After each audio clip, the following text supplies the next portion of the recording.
Doral in Miami, many buildings all over the place and all over the world. And I deal with people all over the world. And it's just sort of an amazing thing. I watch, and I love doing that. With Turnberry in Scotland and Doonbeg in Ireland and all of these incredible places. And I love doing it. But every time I turn on the news, I'd see such stupidity. I'd see Sergeant Bergdahl, a traitor, a no-good, dirty, rotten traitor.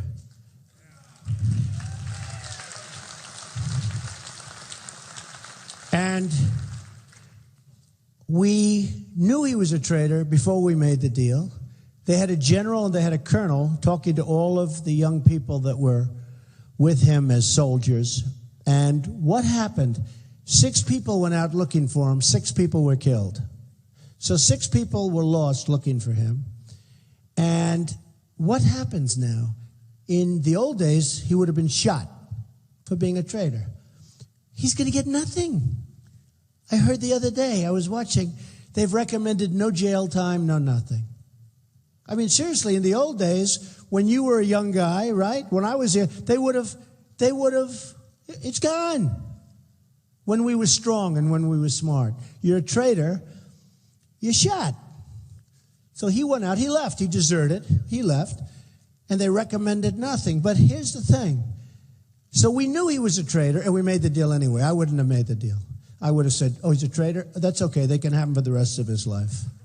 No, I would have done it. I wouldn't even want him, Frankly, they're so brutal, that's not a good life. See, it turned out to be a little tougher than he thought. He thought he'd go over there, hey, babe, how you doing? How you guys doing? Boom, boom, boom. They beat the crap out of him, which is fine. That's fine. I'm happy about that. I don't think he's going there for a vacation. He thought he was going to go and say hello to the enemy and talk to the enemy. But what happens is he came out, and now what we did, knowing he was a traitor, we gave them, I call Obama the 5-for-1 president, we gave them 5 of the best killers that they most desperately wanted, and they wanted them for 9 years. We gave them 5 people that are right now back on the battlefield doing all sorts of damage, wanting to kill everybody, including you.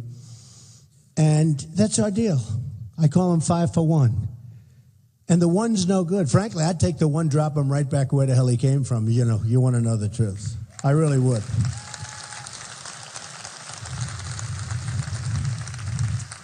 I look at the Iran deal, and I see Secretary Kerry, who's not a negotiator. He did not read The Art of the Deal. By the way, has anybody gotten my new book? Huh? Do you like it? Bring me that sucker. Bring me that sucker. It's doing great, by the way. If it wasn't doing great, I wouldn't mention it. Crippled America. Isn't that sad? And I saw the term. I'm reading something, and I see somebody was talking about how badly we're doing. And they said in some article, crippled America. I said, whoa, that's a rough term. Crippled America, right? By the way, have you read it yet? Huh? Did you love it? It's amazing, but I don't believe in being a critic. I hate critics. These guys, they criticize, but they've never been able to do anything themselves. Like a theater critic, a movie critic, any kind of a critic, a political critic. How about these political critics? Are they the worst of all? They're up here. They're all over the place. Look at them. A guy like a Karl Rove, what a dope this is. This guy think of it. This dope spends $435 million last cycle. Didn't win one race. And I saw a couple of the ads. They were so bad that I thought they were made by the Democrats. I said, it's a great ad. Who did that ad? I might use that person. They were made by him. $435 million. Now, I wonder how much of that he gets. You hear about the money. But I wonder how much of that he gets. Because a lot of these fundraisers, it's a scam. This whole thing with the PACs, super PACs, is a scam. And they control every person except me. No, it's true. And I don't know, frankly. Let me sign this book for this guy. He's been standing for 20 minutes.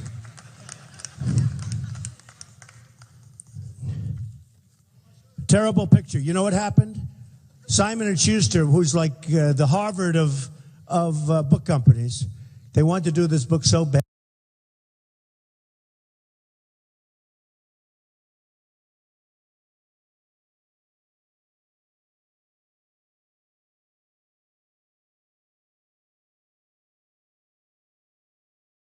Badly.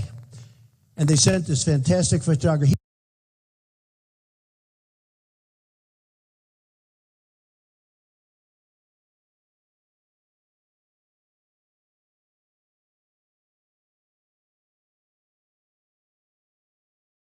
He took the best pictures of me I've ever had in my life. I said,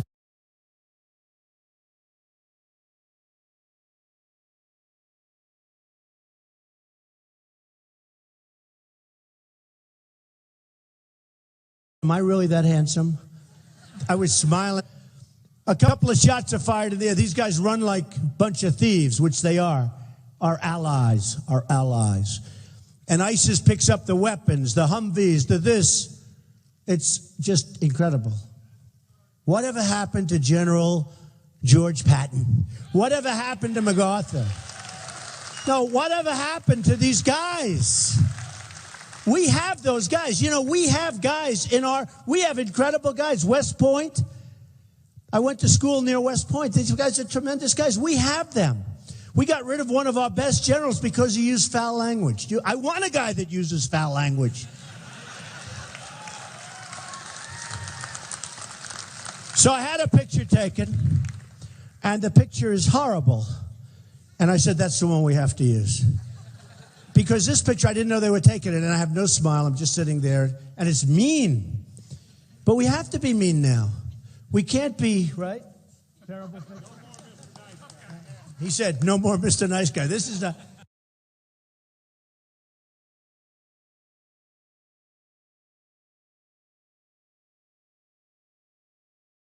Friends called up and said, that's the worst picture I've ever seen.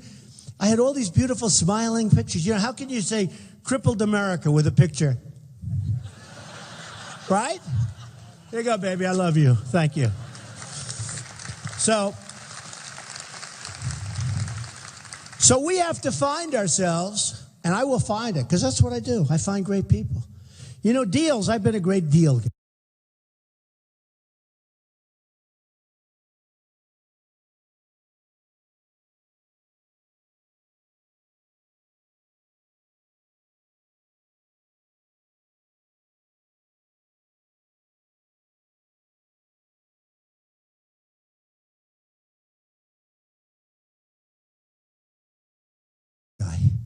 And deals are only, when you think of it, they're only people.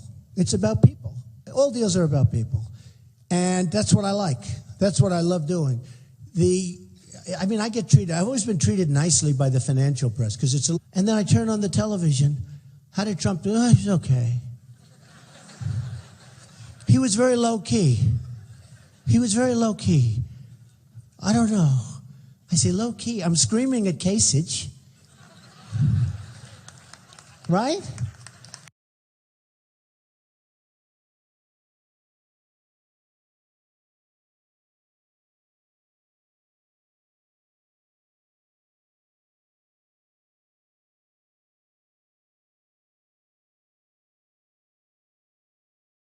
I'm telling Carly, whatever the hell her name is, Fiorina, I'm saying, will you stop cutting in? No, everybody that talks, she cuts in, cuts in. You know, I'm raising my hand. I'm trying to be a gentleman. And they're giving me questions. And I thought the moderators did an excellent job, by the way. They really did. I think they did. I think they did, all three. I think they did a fantastic job. It was an elegant debate. I said it. It was an elegant debate. But if these guys are cutting in, Kasich, oh, I have a headache from this guy. In fact, I actually said, let Jeb Bush talk. It's true. And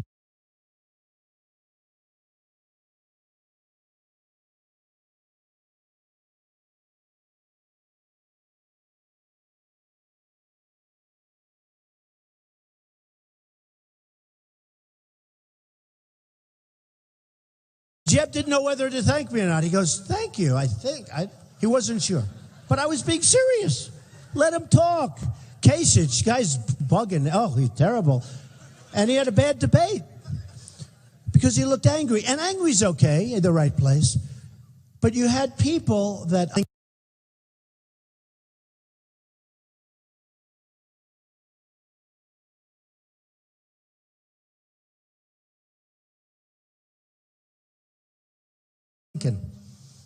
who's a great orator, actually, they say. Who the hell knows? I mean, I didn't get to watch him. But Abraham Lincoln. If I were Abraham Lincoln and I gave the greatest remarks you've ever heard, how about the Gettysburg Address? You know, I'll do something like that. No good. It wouldn't be good. No, not good. Didn't do a good job. Oh, good. If my name was Trump. If my name was Honest Abe, it's the greatest thing he's ever heard. So, you know, you have that. I actually saw it with a friend of mine. A guy was leaving. I won't mention names. But he's a bad guy. But he's somebody that I like, okay? And he was going to critique one of the candidates on television. And he had to be there in 2 hours. So he's leaving my office. I said, where are you going now? I'm going to critique a candidate. Oh, good. Good. Well, good luck. Oh, no. I know what I'm going to say. I said, well, wait, but the candidate hasn't spoken yet. It was a big speech for this particular candidate. Who's a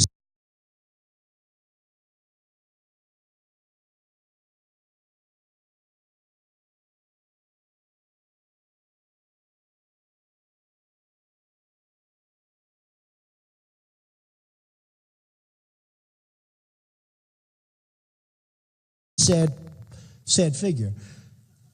He said, no, I know what I'm going to say. I said, the person hasn't spoken. Doesn't matter. I hate the person. I'm going to say stiff, horrible, bad speech. I said, supposing it's a good speech. Doesn't matter. I'm going to say bad. And I said to myself, that's what actually happens. The media is very dishonest.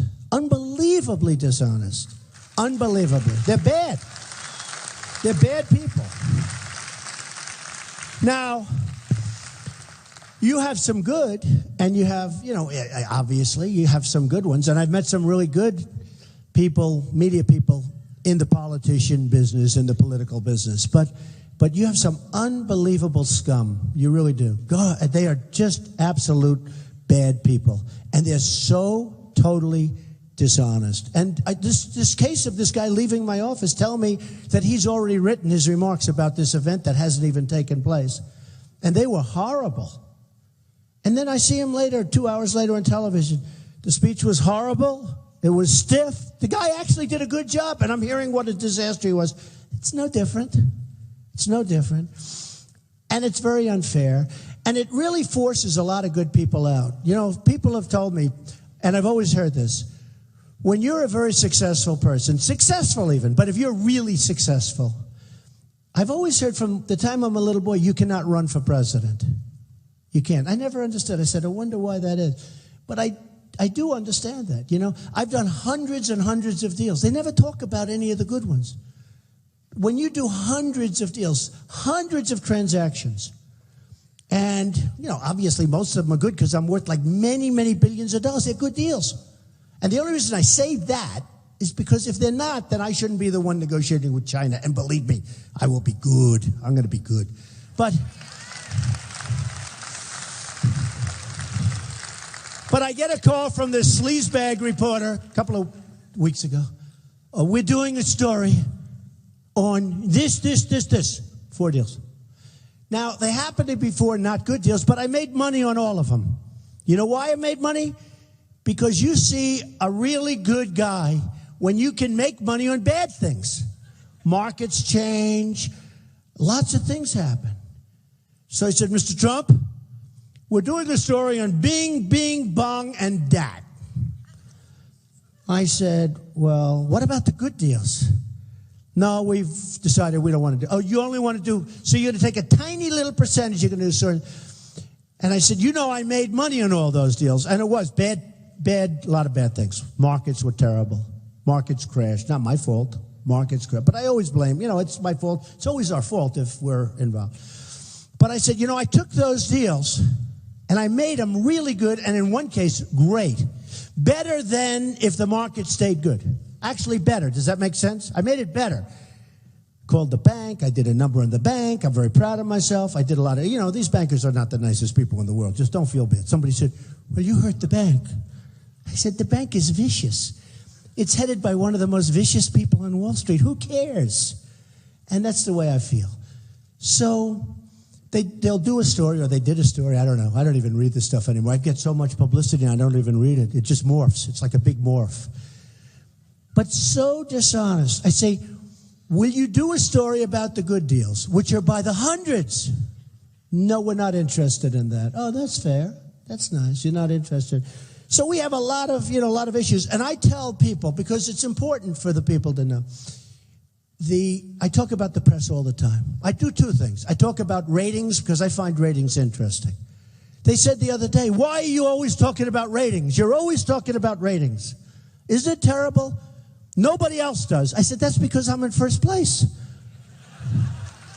It's true. It's true. I mean, it's incredible. The other day, most of you saw the debate where they put Trump number one and Carson number two. I'm number one, he's number two. It's okay. And you have number three, number four, number five, number six. Then you have the guys in the end who, hopefully they get out pretty soon. By the way, that's the other thing. Why are they staying? Why do these people stay? George Pataki, he's got nothing. He was a terrible governor of New York. He couldn't have been elected dog catcher. He decided not. He couldn't have been. If he ran for dog catcher, he wouldn't have. And he's running for president again and again. Then he didn't even make the child stage 2 days ago. And I hear he's still not quitting. He's got zero chance. And I know him. He was terrible. And you have others. I don't want to insult them. Is it okay if I don't insult them? Lindsey Graham. No. No, Lindsey Graham, he's a senator from South Carolina. He is. Yeah, he talks like a tough guy. The tough guys don't talk like tough guys. You need smarts. The tough guys. A lot of the times, the tough guys, they're the weak ones. But he talks about, we'll go into Syria, and will this, and will that. And we don't want Russia dropping bombs on ISIS. We want to do it ourselves. Oh, great. Great. Genius. He's a genius. Then they say, oh, Lindsey Graham, he knows so much about the military. Look where we are, folks. This is the Lindsey Graham. We lost with Iraq. We lost with Libya. We lost with everything. Where do we have a victory? He's tough. This is the one, he gave me his phone number because he wanted me to make a campaign contribution years ago. And I made the speech. I said, I wonder if this number still works, right? Because he started knocking me. He was perfectly nice. And all of a sudden he realized he was going nowhere. He was in the doghouse of the polls. And all of a sudden I was a bad guy. So I said, let's call him, folks. And they started calling him. It was actually quite funny. But he was up on the stage the other day talking about being a tough guy. He's tough, so tough. We'll end up in World War III over Syria. I'm tougher than all of them, believe me.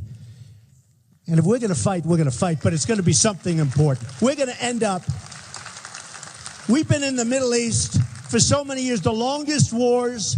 Afghanistan now is our longest war. And by the way, Afghanistan, of all of them, is probably the place we should have been, maybe in the first place, because you're right next to Pakistan. Pakistan has nuclear weapons, not a good thing. You know that I all said we should never go to Iraq, and I said that in 2003, 2004. I wrote a book, The America We Deserve, where I said in 2000, before the World Trade Center came down, where I said there's a guy named Osama bin Laden in my book, and we better watch him. And I saw him a couple of times on television, and a friend of mine who's in the military told me, bad guy. And they said, bad guy. And I'm writing this book, and I said, there's a guy, Osama bin Laden, and we better do something about him because he's going to go under Iraq, and this is what I said in the book. And 3 years later, the World Trade Center came down with him. And I'll never forget, 2 weeks ago, I'm watching Joe Scarborough, Morning Joe, good show. I don't know if anybody knows, but it's a good show, right? And somebody's saying, Trump actually, and they had the book, they said Trump actually predicted Osama bin Laden would come in and do something very bad, World Trade Center. And he said, yeah, but when did he write it? And they looked, they said 2000. Whoa! He goes, that was before. That's unbelievable. He said that before. He's the only one that predicted it. And I wasn't even in government. I wasn't even in government. And I predicted. Now, who knew this was going to happen? But I would have taken that guy out just based on his threats. Just based on his threats. We got to know where to fight and when to fight. You know, we have stupid people. We have very, very stupid people running our country. Very, very stupid people. And they say Lindsey Graham, the same old stuff, McCain and this one, that one. These guys have been fighting for 20 years. We got nothing.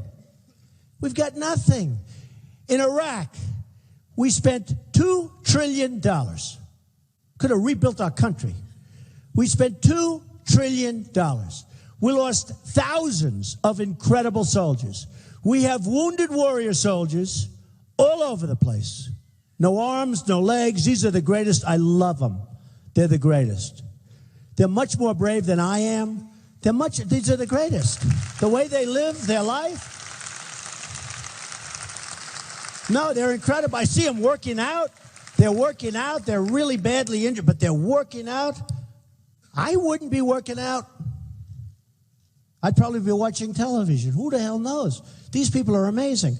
So, $2 trillion, right? Thousands of deaths, wounded warriors, all over. We have nothing. We have nothing. Iran is taking over Iraq, second largest oil reserves in the world. Iran is taking over Iraq. So, when it happened with Iraq, I said you shouldn't go in. And a delegation came to see me from the White House because I get, for whatever reason, without PR people, without anything, I don't do it on purpose, for whatever reason, I get a disproportionate amount of publicity. Do you agree? Do you guys agree? Look at these guys. They're still standing. Will you sit down? You people are great. Sit down. Look at him. You must like me to be standing. Look how handsome. He's better looking than his father, much, right? But, so what happens is you look at Iraq, and I said, don't do it. And a delegation comes to see me from the White House that they'd like to, have me cool. I say, but you're making a mistake. You're going to destabilize the whole Middle East. Because you had Iran and Iraq that always fight, right? Years I read about wars. Iran goes 10 feet this way, then 10 feet. They were the same. They were like twins, same strength. Then Saddam Hussein would use gas, and they'd use gas, and we'd read about it. I said, yeah, but if you do that, you're going to destabilize because you're going to knock the hell out of one, and the other one's going to come in and take it over. It's pretty simple. I mean, you don't have to be a total genius to figure this out, even though I am a genius, okay? So you're going to, right? So they go in, they knock it out. I was very vocal about it. I said, you're making a mistake. And by the way, I'm more militaristic than anybody in this room, just so you understand. I'm going to make our military so strong, so powerful. I'm going to take care of our vets like nobody's ever taken care of our vets. Our vets are being treated horribly. And by that, I mean the wounded warriors also. They're being treated so badly. Our wounded warriors are being treated badly. Our vets, that whole group of people is being treated. I mean, the illegal immigrants are being treated better than our vets in many cases. And that's pretty sad. That's pretty sad. So I said, you're making a mistake. Don't do it. They did it. Okay. So now they're in. I'm building buildings. Okay. I'm building buildings. What do I have to do with this? I hated it. Then I saw what happened. Then it turned out there were no weapons of mass destruction. And you know why we thought there were? Because, first of all, we had faulty intelligence because we didn't do that right either. But we thought there were because Saddam Hussein used to say that in order to scare Iran. Makes sense, right? My theory. This is the Trump theory on war. But I'm good at war. I've had a lot of wars of my own. I'm really good at war. I love war in a certain way, but only when we win. We never win. By the way, when was the last time we won a war? We don't win anymore. Our wars are always politically correct. We don't want to win. We don't want to this. So anyway, so we go in, and we have this horrible situation with Iraq, and now it's a total mess. All right, so now we have our president come in. Our great unifier, President Obama. He's going to unify our country, right? Except he turned out to be the great divider. Did you ever see anybody so divisive as this? Did you ever see anybody so divisive? I figured the one thing about him, in all fairness to McCain, it would have been impossible. The place was not doing so well, and he shouldn't have won. Romney should have won. Something happened to Romney. He choked. I always said, he choked. For a month and a half before the election, you didn't even see him. Say what you want about Obama. He was on Jay Leno. He was on David Letterman. He was all over the place. And I said to these people, I was backing Romney. I said, when are you going to go on television? He wouldn't do Hannity. And Hannity's the great. He's a friendly guy. Do Hannity. Sean, he's on your side, I think. I know. Do O'Reilly. Do Greta. Do people. Please go on time. Well, I don't think we need it. I think we have it in the bag. I said, I don't think so. I'm really good at this stuff. I don't think you have it in the bag. But you know what? Even if you do, pretend you don't, because you work harder.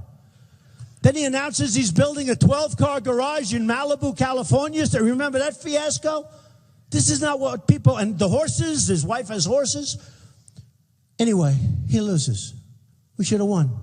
That was one we should have won. We had a failing president. We had a bad economy. Everything was good for us, and he lost. And that's a shame. So you have Obama go in, and Obama makes the announcement that we're leaving Iraq on a certain time. Now, I said, just from a common stance, and I will tell you, the polls have come out on, and I love this stuff. They come out on leadership. I was number one by, like, everything. Many times.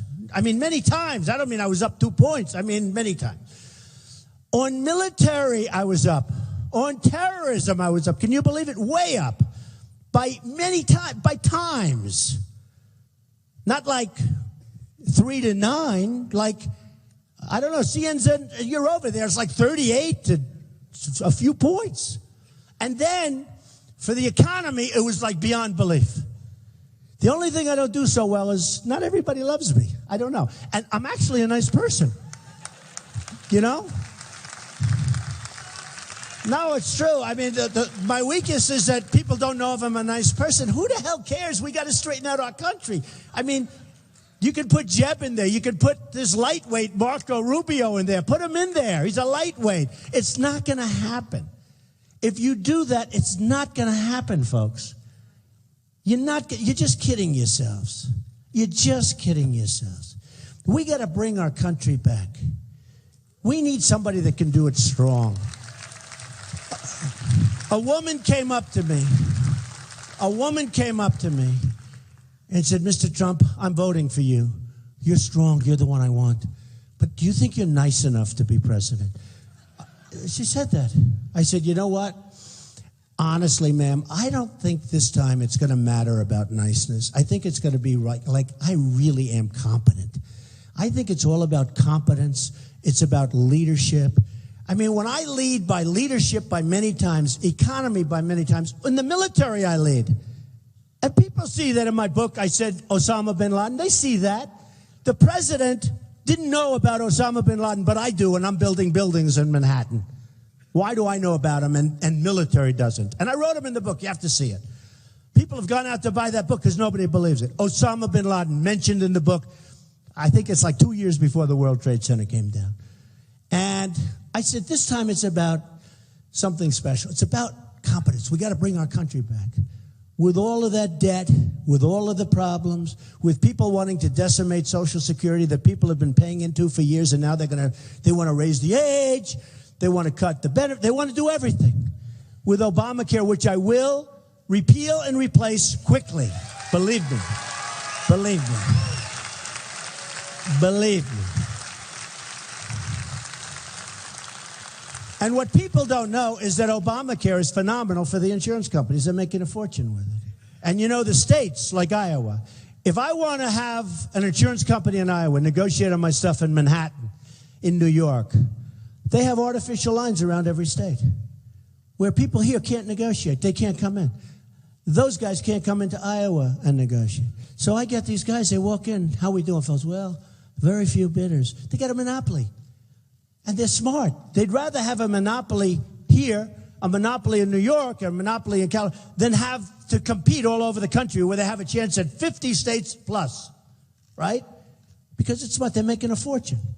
They were big contributors to Obama and his campaign. Now, think of this. We had a website that cost $5 billion and still doesn't work. But here's what's happening. In 17, they're going to have to renegotiate the whole Obamacare. You know, it's a disaster. I don't know. You don't hear about it so much because we have so many other problems. No, as a country. The Iran deal is such a disaster. It's all a disaster. We have nothing good happening. Nothing. That's why I call the book Crippled America. There's nothing good. There's nothing good happening. The only thing they point to is, well, we killed Osama bin Laden. Well, let me tell you. Let me tell you. You're the president. You're sitting there. These great guys that we have working between the Navy SEALs and the great people, they call up the president. They say, Mr. President, we have Osama bin Laden. He goes, oh, what should we do? Do you want us to get him, Mr. President, or not? Okay. Pretend anybody in the audience, anybody, including these folks, they're very nice. They don't sit down. They're still standing. They're all excited. I love them. Okay, pretend anybody in the audience is president, right? And these great guys come in. General, Mr. President, we have Osama bin Laden. So we have a choice. We can leave him alone, Mr. President, or we can go and either take him or bomb the hell out of him. Who's going to say leave him alone? Is there anybody that would say it? And that's the only thing they can point to. They say, and that was years ago. It's a long time ago. So he says, take him. And our SEALs did a great job. They did a great job. Brave guys. I met two of them. They're great guys. But who would say don't get him? Would anybody say that? I mean, you say go get him. And then they sit around waiting, and the answer is a good answer. And give him credit. I want to give him credit. But who would say, oh, you have Osama? Let's not get him. Oh, great. I mean, there might be two people in the audience, but those are very weak characters. I'd like them to leave immediately, okay? Those are not my kind of people. So we don't have victories anymore. We just don't have them. So we're going to turn this thing, and we're going to make it so good. But we now need people that are great in office. I'm going to find a general who's so good, who's so mean and so smart. I don't want just mean. I want mean and smart. You know, I know a lot of tough guys, but they're stupid. We don't need tough, stupid people. Those are the worst, actually. The worst guys are the tough, stupid people and people. No, I need tough and mean and really, really smart, like General Douglas MacArthur. General MacArthur was the #1 student in the history of West Point, had the highest grades in the history of West Point.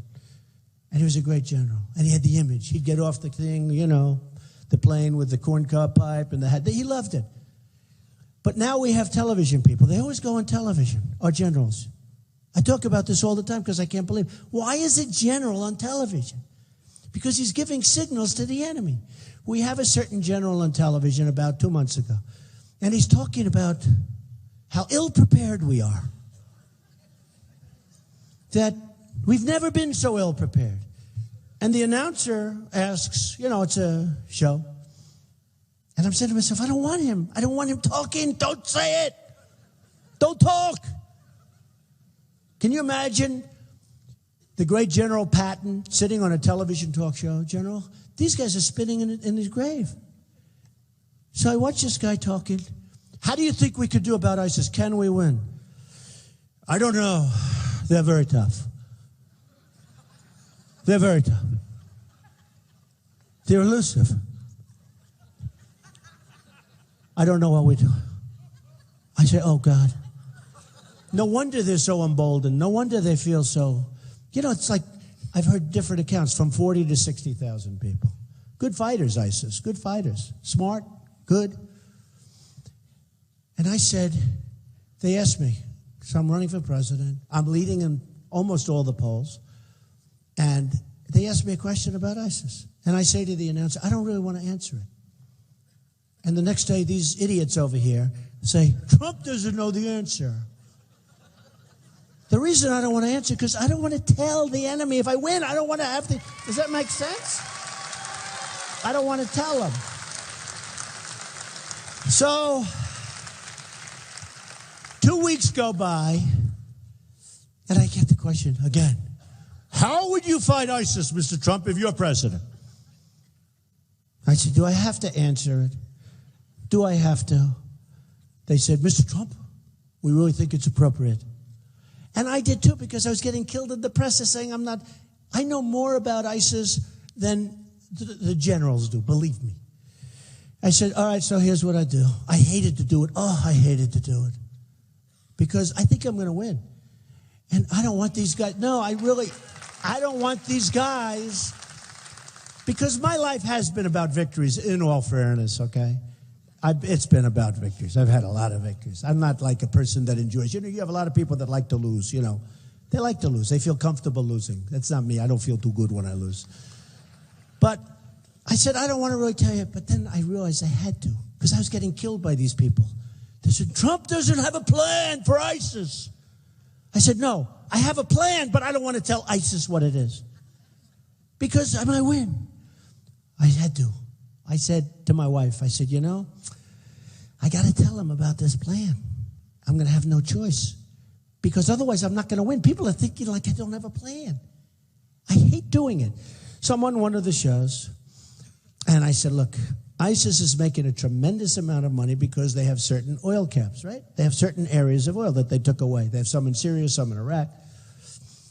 I would bomb the shit out of them.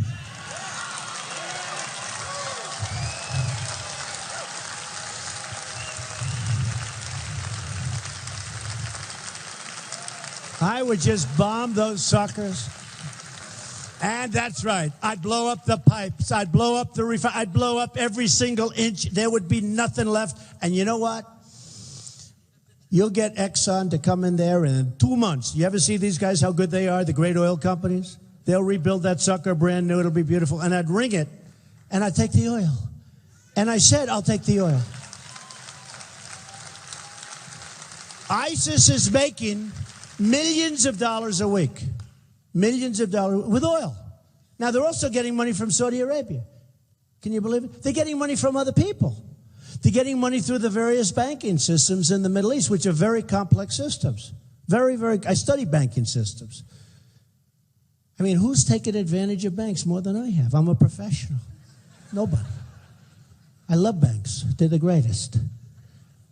But you know what? ISIS is making a fortune on the oil. So I said, and I hated to do it. I actually did it low-key because I just hated to do it. Does that make sense to anybody here? I hated to do it. And I said, that's what I do. I'd bomb the hell out of them. I'd then get Exxon, or I'd get, I'd bid it out. I'd bid it out.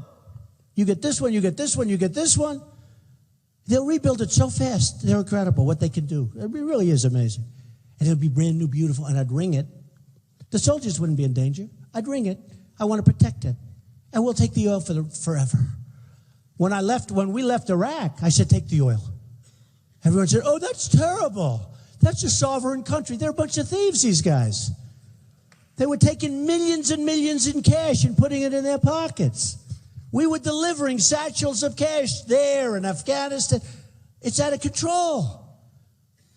They deceived us because they didn't take care of the Kurds. They didn't take care of the whole thing. ISIS formed because these people were not allowed to partake in God. That's where ISIS came from. It came out of Iraq.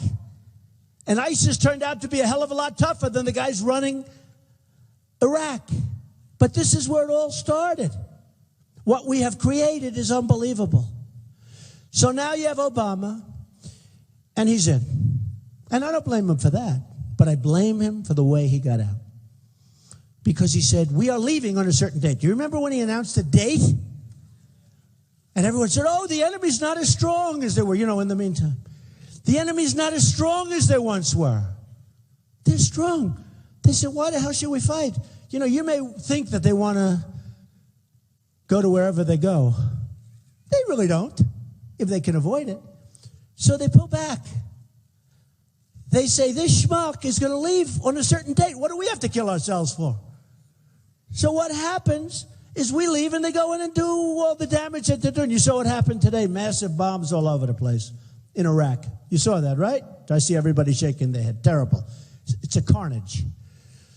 But Obama said, we are leaving on X date. Gave the date.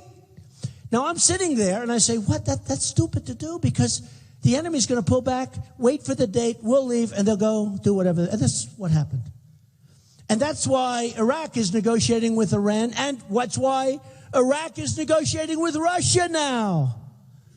Because we pulled out.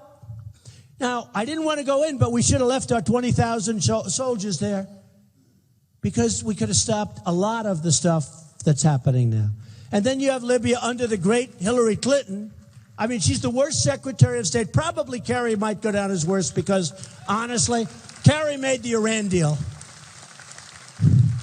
He may be the best thing that ever happened to Hillary. He made the most incompetent deal I've ever seen. But Hillary, think of Hillary.